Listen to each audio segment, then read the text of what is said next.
acha tupande hapa tuione dashboard, kwa sababu iona dashboard ya hii mashine, kwa sababu ni ujinga kuongelea kitu ambacho hujakiona kwa uhalisia. Kwa hiyo unapanda hapa na operator mwenyewe kuona dashboard, nini vinazingatiwa katika hii mashine ambayo ndio combined harvester. Wow. Let's see. Subiri kidogo kabla usiwashe. Kujifunza. Upo tayari kumfundisha kijana mwenzio? Mimi niko tayari. Yaani hata sasa hivi akisema mimi bwana, mimi shida yangu bwana, mimi nataka kujifunza mashine kubwa kama hiyo. Namfundisha. Unamfundisha. Kazi zipo, akishajifunza hii kitu kazi zipo. Mashine za kuendesha zipo. Yaani kwanza yaani unatafutwa kwanza. Really? Yaani ukishakuwa operator unakuwa kama vile mali. Yaani kwanza nyumbani, hata nyumbani kwako unaweza usikae. Muda wote unatembea. Muda wote, yaani mpaka useme ngoja nikapumzike. Nende nikaone familia. I see. Wow. Kila ikae napata 170,000. Okay. Mnatumia shilingi ngapi kuzalisha 170,000? Sasa okay, tulikuwa namuuliza hapa jamaa yetu ambaye pengine ni manager wa hii mashine. Mnatumia mafuta kiasi gani kwa kutengeneza mfano ekari 12 ambazo ni kwa siku nasema inaweza ikavuna mashine? Sasa 28, sorry. 28. Sawa? 28 kwa ina maana 28 hiyo ni kwa ekari moja, kwa sababu si unatumia lita 7 mpaka 10. Kwa hiyo ukaenda 28 mpaka 40 kwa ekari moja mafuta tu peke yake hapo. Sasa wakati unaendesha mtambo huu kitu gani unazingatia? Vitu vya msingi sana ambavyo unasema hii ukiona hii ni dashboard hii hapa, yani inabidi uache kabisa kazi na ushughulikie.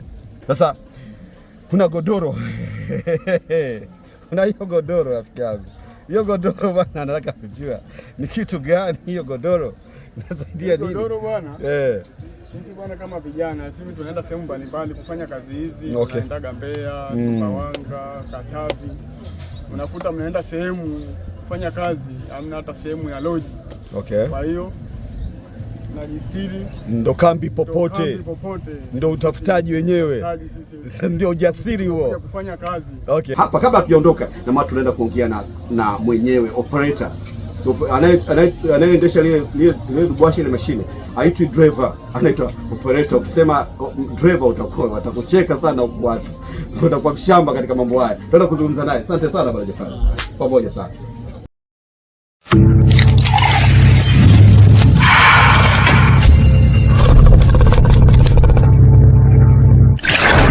Hujambo na karibu katika channel ya Aje Farms, mashamba yanayotembea. Bwana, sisi na wajasiriamali watu tunajuana. Kwa hiyo nimekutana na mjasiriamali hapa na tumekuwa tukipigia story kuhusiana na uhaba wa combined harvester. Combined harvester ni nini? Combined harvester ni mashine za kuvunia mpunga. Japokuwa kuna zingine zinavuna hadi mahindi, unaweza kuvunia ngano. Wow. Sasa tuna hii ya kuvuna mpunga, naona ndo unayo hapa. Okay, imekwaje? Sasa umetua Dakawa hapa. Ndio. Imekwaje? Ndio hivyo, changamoto ndo kama hizo, unaweza ukaitwa na dalali ndio sehemu. Unapokuja hiyo sehemu kwenye kuja kuvuna, unaweza kukutana na mashine zingine nazo za nzio nazo. Mnakutana hapo mnakuwa wengi. Kwa hiyo bei nayo inakuwa kidogo inaita ubabaisha. Okay. Kwa sasa umetokea wapi kiongozi? Nimetokea Ifakara. Ifakara all the way mpaka Dakawa ni kama kilomita ngapi kwa mtu ambaye hajaipata picha? Kwa mimi nilipotokea hata 300 inafika, kwa sababu sio Ifakara mjini. Okay. Ndani kabisa. Nimetokea huko kabisa kijijini. Okay. Combined harvester uko nayo sasa muda gani sasa? Si hapo tu ina mitatu. Ndio kusema kama miaka 3 kwa lugha nyepesi, si ndio? Inaleta faida au inapiga hasara tu? Inaleta faida. Watu singo kwanza ndoa. Kama ule mzigo unaweza kaa shilingi ngapi? Sasa hivi zinafika kwenye 93 huko. 193. Inakaribia kwenye 100 kabisa kumalizia na mambo mengine. Okay. Kuna taasisi ambazo zinatoa mikopo ya hizi mashine. Ndio. Unaweza kusikia habari hiyo? Ndio. Okay. Sasa tuseme ili irudishe milioni 93 itakuchukua muda gani? Wale kwanza wale wanaotoa hiyo mikopo wana nani zao. Wana nini niseme, yani wana masharti yao. Kwa vigezo vyao sana wanakuambia kwanza labda uwe na eka at least uwe na eka 100. Okay. hata kama ikiwa sio ya kwako, ina maana uweze hapa kukodisha eka 100 ambayo wewe ukilima baadaye unapopata ile mavuno ili uweze kufanyaje? Kurudisha marejesho. Sio kwa kuwavunia watu ufanye marejesho. Lazima itakusumbua. Yaani wewe mwenyewe kwanza wewe unajiweza. Eka 100 unakuwa yani umezilima za kwako ulime au kama sio za kwako za kuzimiliki zile eka 100 uwe hata umezikodisha eka 100. Uoneshe zile document kwa umekodisha eka 100 ambao utalima. Mavuno yale kuja maana hisi unalipa kina nini? Taratibu. Kimsimu yani kama vile kila ukivuna unarudisha marejesho yake. Okay, sasa wataka kwanza waone kwanza wewe eka 100 unazo, kama huna basi unakuwa na hujakidhi vigezo. Kwa hiyo hii sasa mimi nimechukua keshi hapo, anaenda kununua combined harvester. Yaani ili irudi hiyo milioni 93 itanichukua muda gani? Hela yangu kurudi kwanza. Wenyewe wataalamu hata kufuru kuongea na maopaleta wenyewe ambao ni uzoefu. Wanakuambia hata msimu, yani kama unakutana na sehemu ambayo hakuna population ya mashine nyingi. Unaomba msimu wako huu mmoja tu. Msimu mmoja unarudi. Wow. Sasa imekuwa na umetoka Ifakara kuja Dakawa. Ina maana wewe umeletwa madalali. Dalali kanipigia simu, ndio bwana Joseph fulani kwa shamba. Unakuja. Sasa umeniambia changamoto madalali unakuta wanaweza dalali moja akajaza macombined harvester sehemu moja na mwisho wa siku kafika hatua unakwenda pale unakuta bei tena inashuka kwa sababu imejazana pale kupitia dalali. Hamna mapatano ya mwanzo kabla hujaanza safari kwamba hata malipo ya awali pengine kabla hujatoa chombo? Anaweza hata kukutumia. Yaani ili akuvutie uje. Hata kumwambia nitumie milioni anakutumia. Ila sasa ukishafika ukifika sasa ndio unakuwa sasa utachokutana nacho inabidi ndio uingie kwa sababu huwezi tena kupata gharama tena labda kusema labda nirudi au niende sehemu fulani. Kwa lazima tu utafanya kazi ili ujipate ili uweze kama kumove. Maana ukishakaa umefika umenasa kama kurudi unapo lazima utaingia katika mtego wake. Unakunasa na bila kwenye koda ili akupige vizuri. Kwa hiyo siku zote kwa miaka mitatu imefanya kazi kupitia madalali au kuna wakati ambapo unapigiwa moja kwa moja na wateja wengi labda mmevuna mwaka chache sana ambao labda mteja anaanza kaba kutokana na huduma uliyomfanyia ameipenda, kwa hiyo anachukua na nini namba zako kwa mnakuwa mnawasiliana, anaweza sasa akakuita. Kwa mara chache sana bosi mwenyewe ambaye mwenye shamba akuite moja kwa moja. Akuite moja kwa moja. Bwana njoo mimi bwana zile kazi zangu 200 tayari au 300 tayari. Njoo vune. Sasa ina mashine ina maana inafyeka hii inakuchua yani inapiga alafu inapepeta kazi tatu zote inabakia mfunga peke yake. Sasa nimekueleza kuhusiana na hii application ya Aje Farms ambao kwa sasa hivi ndio tuko kwenye mission kubwa ya kuitengeneza. Tunatembea Tanzania nzima kuona huyu mwenye combined harvester, alafu kuongea na mkulima mahitaji yake, kuona nyinyi kama mnaweza kuwasiliana bila dalali. Unaionaje hiyo kitu? Kama ina maana mkulima atakuwa anaingia kwenye application kwenye simu hizi simu janja, alafu anajaza tu combined harvester, alafu analetewa combined harvester zote, au anaweza akajaza tu combined harvester Dumila iliyopo Dumila na akakupata moja kwa moja. Unaionaje hiyo kitu? Hiyo itakuwa imekaa poa sana. Itakaa poa sana. Ila badala sasa anatuchukia rafiki yangu. Lazima kila mtu anakula riziki yake. Kila mtu atakula riziki yake. Ndio maana sasa hivi wanapiga. Sababu nao watakuwa na nafasi zao tu kama kawaida. Watakuwa na nafasi. Sababu kuna mashine ambazo kama ulivyosema, kuna mashine itapigwa picha. Kwa hiyo yule mkulima kabla hajaichukua combine yako ataiangalia.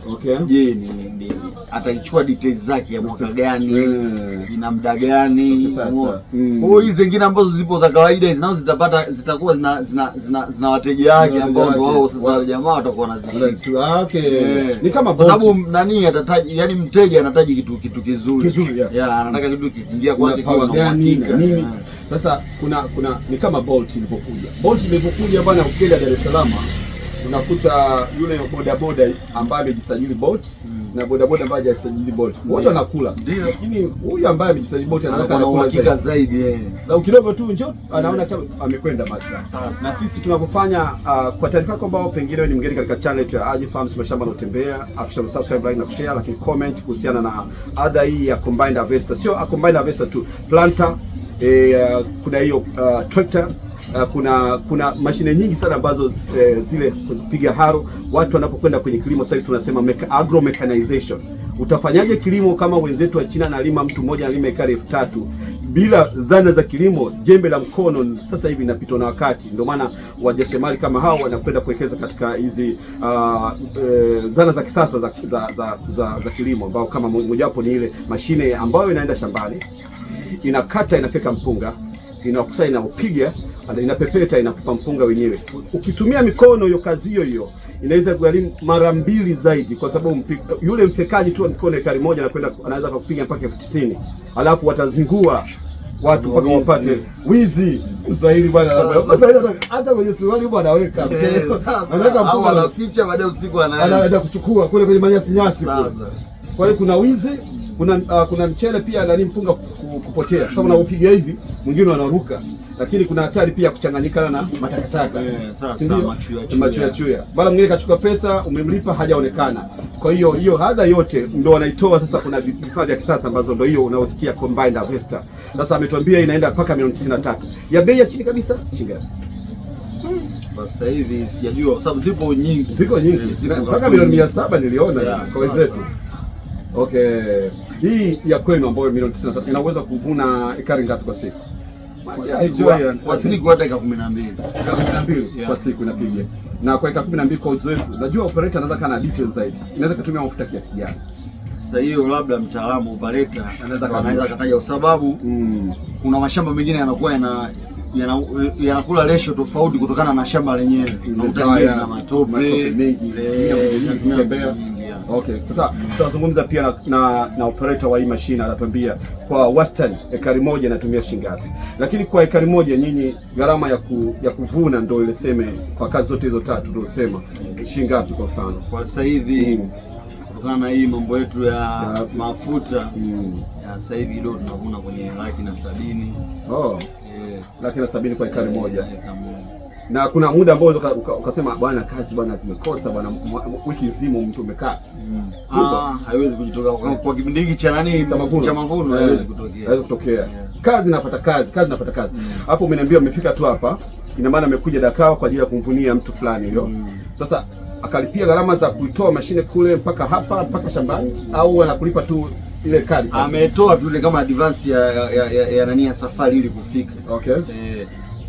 Acha nazungumzia hapa ni kama huyu mkulima analipia gharama za usafirishaji wa mashine mpaka site, alafu gharama za kuvuna kila ekari ni tofauti, au ile bado itahesabia mule kazi yake kila ekari laki na 70 humo na gharama ya kusafirisha mashine kuleta. Okay, hapo ni kuelewa vizuri. Sasa hapo tumedadavua kidogo kuhusiana na combined harvester na tumejifunza mambo mbalimbali. Lakini changamoto za hii combined harvester ni kwa sababu hakuna biashara ambayo naamini kwamba haina changamoto. Changamoto ndio kama hizo, kama unakuwa na shamba ambao wakulima hawajasafisha vizuri, vile visu vile vikigonga vile visiki, kwa sababu mpunga utakuwa umekuwa hivi. Chini kuna visiki, dereva hawezi kuona. Wanaenda tu na ushangaa kile kisu kimeshakata. Kisu chenye kikatika tu kule shambani kinaweza kugharimu shilingi ngapi? Kile kinafika hadi 270,000, nategemea sasa kampuni gani, lakini vipo hadi 300,000. Okay. Kisu kimoja. Wow. Ule nimeona nitapata kumuuliza sana nani huyo operator. Na tuseme hii mashine inafanya service kila baada ya kazi, au ndo vile unakiwa labda ni kama kilomita kadhaa kwa gari tunavyosema? Kama gari zina masaa yake ikifika, au tractor lazima umwage oil pengine kwa hiyo. Okay, na masaa yake ifike unaanza. Wow, nimepata kujifunza sana masuala mengi sana kwa huyu mdau ambaye ni mjasiriamali kutoka Ifakara ambaye umekuja kufanya kazi hapa ya Dakawa. Pengine kuna maswali ya ziada ambayo mimi sijaweza kumuuliza. Unaweza uliza kwenye comment section hapa. Kwa jina mtu anasema bwana sije kama unaongea na AI. Inaitwa Jafari.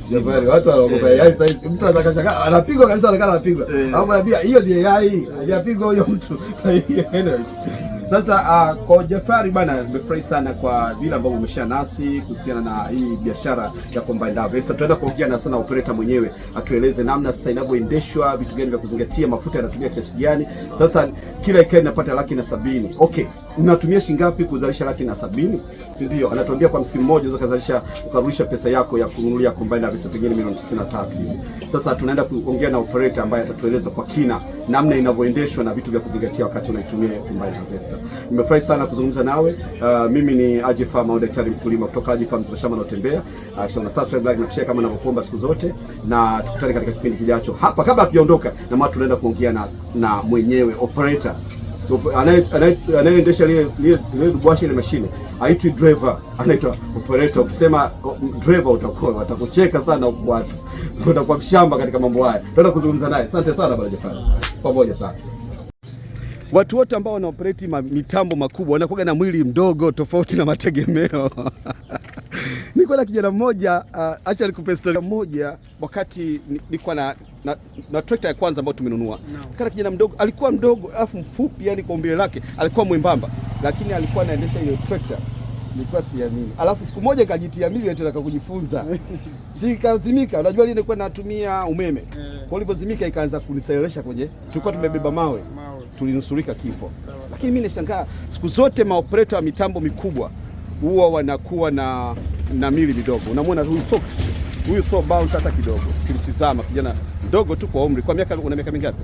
Na miaka 27. Huyu Gen Z unaweza kusema bado mdogo. Kwa hiyo una miaka mingapi unaendesha hizi mitambo? Sasa hivi na mwaka wa 5. Mwaka 5. Sasa kwa miaka 5 hiyo uliofanya kazi hii, ulijifunzia wapi? Nijifunzia mimi nyumbani kwetu Moshi. Okay. Jaru. Funzia sehemu moja wanapaita Kae. Kae. Kae. Okay. Wale wanafanya ule wanalima sana kule. Kwa hiyo wale wa China walipojaga nyumbani kwetu kule kipindi anatoka, wakafundisha watu, walipofundisha mwisho wa siku na sisi tukajifunza tukajua. Wow. Kwa hiyo haukuwahi kwenda VETA au kwenda VETA kusema eti kujifunza darasani mashine hii? Alonifunza VETA ni alimfundisha mimi. Okay. Lakini wewe ukwenda. Okay. Sasa okay, tulikuwa namuuliza hapa jamaa yetu ambaye pengine ni manager wa hii mashine. Mnatumia mafuta kiasi gani kwa kutengeneza mfano ekari 12 ambazo ni kwa siku nasema inaweza ikavuna mashine? Sasa na mashamba yanakuwa na changamoto. Unakuta eka moja wastani inavunaga kwa lita 7. Okay.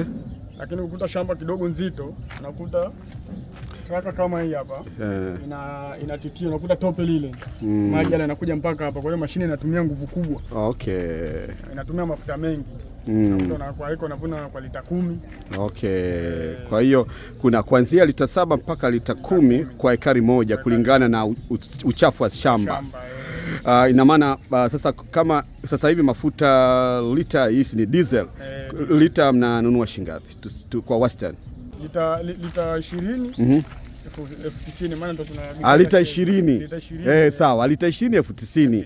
Hiyo ndio sawa kusema sawa, ni sawa na 4,000 ngapi? Yaani kwenye shilingi 4,000. Tuchukulie 4,000 mafuta, kwa hiyo lita moja 4,000. Na maana ukitumia lita 7 hapa 28, sorry. 28. Sawa? 28 kwa na maana 28 hiyo ni kwa ekari moja. Kwa sababu si unatumia lita 7 mpaka 10. Kwa hiyo ukaenda 28 mpaka 40 kwa ekari moja mafuta tu peke yake hapo. Lakini mtu ule umeweza kwenda kumtengenezea amekulipeni shilingi 170,000 kwa ekari moja kwa sasa hivi. Na maana faida hapo ukipiga hesabu kwa miners na watu wanaosaidia hapo na nini, ukashangaa umebaki kama na 100,000 hivi. Najua operator unalipo, lakini ni siri yako. Si ndio? Sasa unakuta pale ukipiga hesabu zote ukaweka alama za uendeshaji, kila ekari mtu anaweza kuzalisha shilingi 100,000 kama faida. Sawa? Sasa wakati unaendesha mtambo huu, kitu gani unazingatia? Vitu vya msingi sana ambavyo unasema hii ukiona hii ni dashboard hii hapa, yani inabidi uache kabisa kazi na ushughulikie. Cha kwanza hii mtambo. Cha kwanza unazingatia dashboard. Okay, ambayo tunaweza tukaiona. Sorry. Acha tupande hapa tuione dashboard kwa sababu iona dashboard ya hii mashine kwa sababu ni ujinga kuongelea kitu ambacho hujakiona kwa uhalisia. Kwa unapanda hapa na operator mwenyewe kuona dashboard nini vinazingatiwa katika hii mashine ambayo ndio combined harvester. Wow. Let's see. Subiri kidogo kabla usiwashe. Kwa hapa hii ndio dashboard. Kitu cha kwanza cha kuzingatia kwenye mashine hii hapa naweka stioni. Unaweka nini? Stioni. Hii stioni. Okay. Hapo sijaiwacha ni stioni. Cha kwanza unatakiwa uzingatie oil kwenye engine. Taa hii hapa ni ya oil. Ya oil. Hiyo taa ya oil. Ya oil. Ukifanya kazi inatakiwa isiwake. Hapa nikiwasha inazima. Inazima, inatakiwa izime hiyo. Hii hapa katikati hii ni ya betri. Ina maana kwamba labda betri wao imefunguka au labda imegusana na bodi. Inawaka. Cha pili kuna hii huko pembeni haijawaka hapa. Hii hapa hii. Hii kwa ajili mashine labda imehiti, imezidiwa. Labda imezidiwa, joto limezidi, limekuwa kali.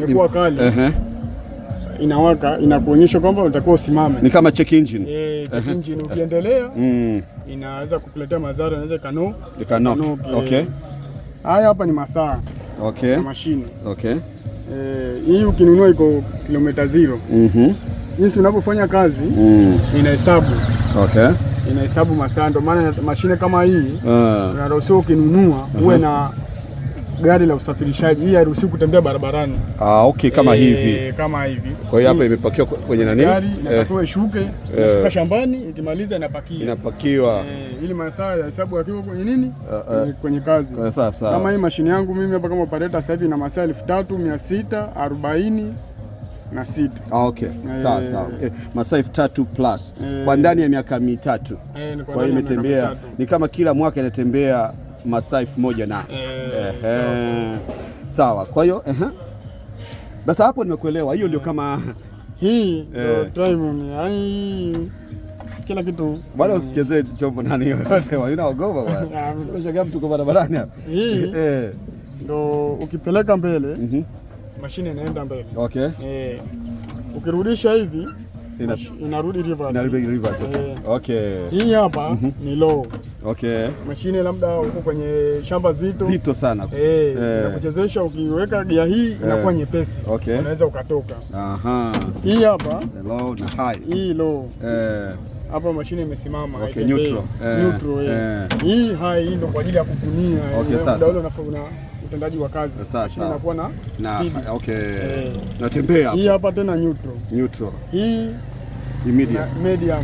Hii shamba hata liwe gumu vipi unapita hata kama kuna mlima. Maana shambani kunakuwa na changamoto, unakuta wakulima wanaweka mifereji mikubwa. Kwa hiyo ukiweka gia hii basi kama hiyo ni maximum basi kama maximum. Maana sasa hapo tumetoka huko.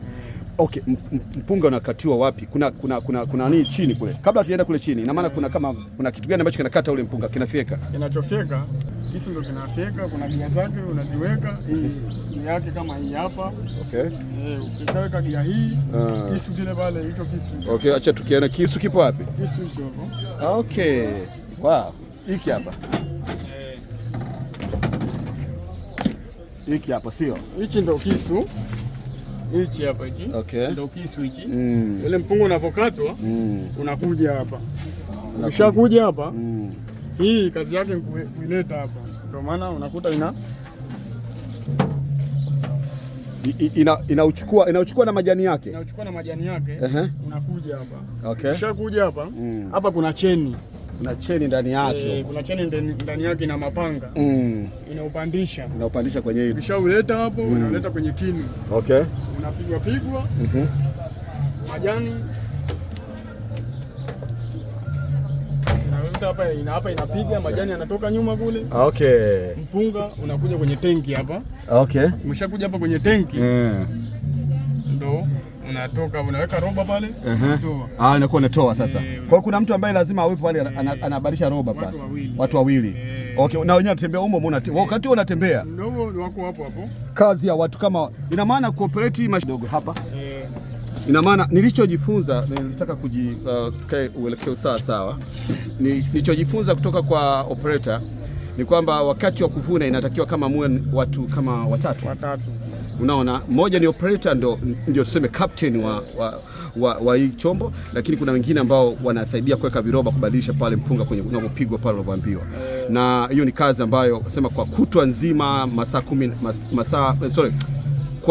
kwa kutwa nzima ikatengeneza ekari 12 ambazo inaisha kabisa kila kitu, ambazo ungetumia mikono sijui ungetumia muda gani, labda mwezi, kwa sababu itabidi upeleke watu sumbufu nini. Mpunga unaiba usiku, na Waswahili utawajua bana, wanaficha, wanakimbia, anaweka tu sehemu anaficha, na usiku anaenda kuchukua. Unashangaa badala kuvuna tani 20 unapata tani 15, tani 5 zote zimeibiwa. Sasa hawa jamaa wanafika shambani kwako, wanapiga kazi mara moja, unachukua mali yako unapeleka mashineni kwenye ghala au unaenda kuuza right away bila usumbufu wowote. Sasa ungeambia wewe miaka 27 sasa, ungeambia nini vijana kuhusu hizo fursa ambazo ajira zinatokea kwenye kilimo? Lakini kabla tujaenda huko, nadhani kuna kitu nimekaona hapa kwenda kutoa kama kauli kwa vijana wenzako ambao wao wamekaa tu wana mijini, wewe umetoka mjini umekuja vijijini. Hivi dude kama propeller au kitu gani vina meno ni nini? Hivi kazi yake hivi kazi yake kuchukua, kuna hii kazi yake mkuvuta, unavuta, maana tumesimama hivi, unavuta, unaletwa hapa. Okay. Unaletwa hapa ndio hichi kisu kinafanyaje? Kinakata. Au unaweza kukuta bahati mbaya labda mpunga umelala kwa ajili ya upepo. Wakati muda ule operator kama mimi navuna, inabidi unyanyue, uamshe. Okay. Unyanyua, unavuta, unauleta hapa, ndio kazi yake. Ndio kazi yake, inavuta, kuvuta ule uliolala na kuweka kwenye nini? Kwenye mkanda. Kwenye mkanda ili uingizwe mle ndani. Unapita hapo uende mle ndani. Ndio ule hapa ndo kinu. Hiki ndo kinatoa kabisa, inatoa punje. Yani hapa punje, unachekecha iko chini. Unachekecha kisha chekecha, ndani yanatoka kwenda kwa. Okay. Alafu unakuja kwenye tanki hapo. Okay. Wanachukua sasa kuna godoro. Kuna hiyo godoro rafiki yangu. Hiyo godoro bwana, nataka kujua ni kitu gani hiyo godoro? Inasaidia nini? Godoro bwana. Sisi bwana kama vijana, sisi tunaenda sehemu mbalimbali kufanya kazi hizi. Tunaendaga Mbeya, Sumbawanga, Katavi. Unakuta mnaenda sehemu kufanya kazi, hamna hata sehemu ya lodge. Okay. Kwa hiyo najistiri, ndo kambi popote. Ndo utafutaji wenyewe. Ndio ujasiri huo kufanya kazi. Okay. Kwa hiyo natustiri, tunamaliza kazi yetu, mnatembea. Kikubwa umeingiza pesa, au sio? Sasa wakati huo tunataka tuage watazamaji wetu, ili tupate kupiga story ya mwisho kabisa, ambapo tunaamini kwamba taarifa hii inakusaidia sana kama kijana, kama mwekezaji, kama mkulima. Naamini taarifa hii inaweza kufumbua macho kwa namna moja au nyingine. Okay, wape sasa wosia vijana wenzako Jay-Z. Mimi wosia nawapa vijana, sasa hivi maisha yamebadilika. Waje wajifunze vitu kama hivi. Vijana sasa hivi ni utandawazi. Vijana kama sisi, kama umri wangu mimi sasa hivi nikiendaga kufanya sehemu kazi kama hii, watu wananishangaa. Kuna uchali bado mdogo afu anaendesha dude kama hili. Operator wanashangaa. Mimi nilikuwa naomba ni washauri vijana wenzangu wapambane, mwisho wa siku nao wawe hata kuwa maoperator kama hivi. Okay. Wawe tayari kujifunza. Upo tayari kumfundisha kijana mwenzio? Mimi niko tayari. Yaani hata sasa hivi akisema bwana mimi shida yangu bwana mimi nataka kujifunza mashine kubwa kama hiyo. Unamfundisha. Kazi zipo, akishajifunza hii kitu kazi zipo. Yani mashine za kuendesha zipo. Yaani kwanza yani unatafutwa kwanza. Really? Yaani ukishakuwa operator unakuwa kama vile mali. Yaani kwanza nyumbani, hata nyumbani kwako unaweza usikae. Muda wote unatembea. Yaani mpaka useme ngoja sasa kapumzike. Nende nikaone familia. I see. Wow. Sasa hiyo ni message kubwa sana kwamba kwa vijana, kazi zipo ila ajira zipo. Ajira zipo ila kazi zipo, kama unajituma na uwe tayari kujitoa. Unaona kijana mdogo kama hivi ameamua, kama ndio yuko jeshini mtafutaji. Umesikia namna unavyoweza kutumia hata godoro. Kuna sema wanafika hata guest, nyumba ya kulala wageni haipo, lakini wanatumia godoro, wanalala pale. Kikubwa sana ameamua kutoa na kujitoa na kupambana. Hii ni Aje Farms, mashamba yanayotembea, na hii ilikuwa live kutoka mashambani. Hapa tuko Dakawa, wilayani Mvomero, mkoa wa Morogoro, tukitembelea wadau mbalimbali, wakulima, wafugaji, lakini watu mbalimbali wenye mitambo kama hii kwa ajili ya kusaidia wakulima kwa namna moja au nyingine. Tunamtembelea yeyote ambaye anashika mnyororo wa thamani kwenye kilimo, au anauza pembejeo, au anauza mashine, au ni operator kama huyu mwenye mashine, au ni mkulima, au ni mfanyabiashara, au mwenye kiwanda. Sisi tunatembea kuhakikisha kwamba tunafikia, ili tuweze kuunganisha watu wajuani. Kwa mfano mkulima anataka kupata hiyo operator, anaipataje sasa? Sasa ndio hii njia tunatumia mtandao kuhakikisha kwamba watu wanaweza kuwa connected, wanaweza kuunganishwa kupitia mtandao, na stay tuned, mwezi wa 8 application itakuwa tayari ambapo utaweza kumpata huyu bwana right away. Anaitwa nani? Mimi naitwa Bakari huyu na Jafari mwenzake. Bakari Saleh. Bakari Saleh utaweza kumpata kupitia hii application na kuona kabisa mnawasiliana bila dalali. Unaweza ukaomba Avesta na akakufikia popote Tanzania. Imekuwa kama bahati kubwa sana kuona jambo hili linatokea nchini kwetu. Sasa tukihitimisha hapa na kuhakikishia kwamba tutakuletea vipindi vingine. Mwisho wa kipindi hiki ni mwanzo wa kipindi kizuri kijacho. Say bye. Yule pale Bakario. Kuwa mkulima sio tabu tena. Changamoto za mazao au mifugo sasa kwisha habari yake. AJEFARMS wamekuja na suluhisho la kudumu na sasa wanakuletea vitabu mbalimbali vya mazao na mifugo. Kama una changamoto za kilimo, vitabu hivi ndio suluhisho lako. Kukufikia ni rahisi. Unaweza kuvipata kwa njia ya WhatsApp au kutumiwa popote nchini na hata nje ya nchi. Cha kufanya, wasiliana na AJEFARMS leo kwa 0757757968. Bei za vitabu hivi ni ndogo sawa na bure. Nunua leo kitabu chako uunganishwe kwenye kundi la WhatsApp la zao husika. Hatujamaliza. Kama wewe ni mkulima, una mazao na hujui wapi utapata soko zuri la kukupa faida, wala usijali. Kama wewe ni mnunuzi wa mazao na hujui ni wapi utapata mzigo, nawe pia usikonde. Hapa kuna mkulima na pale kuna mnunuzi. Ni nani wa kuwakutanisha moja kwa moja? Ni AJEFARMS. Si hivyo tu, kupitia mtandao wa AJEFARMS unaweza kujua bei za zao lolote lile nchini. Cha kufanya ni wewe kuwasiliana nao kupitia WhatsApp au piga simu. Wafuate kule Instagram, Facebook na YouTube kwa jina la AJEFARMS. Wote mnakaribishwa.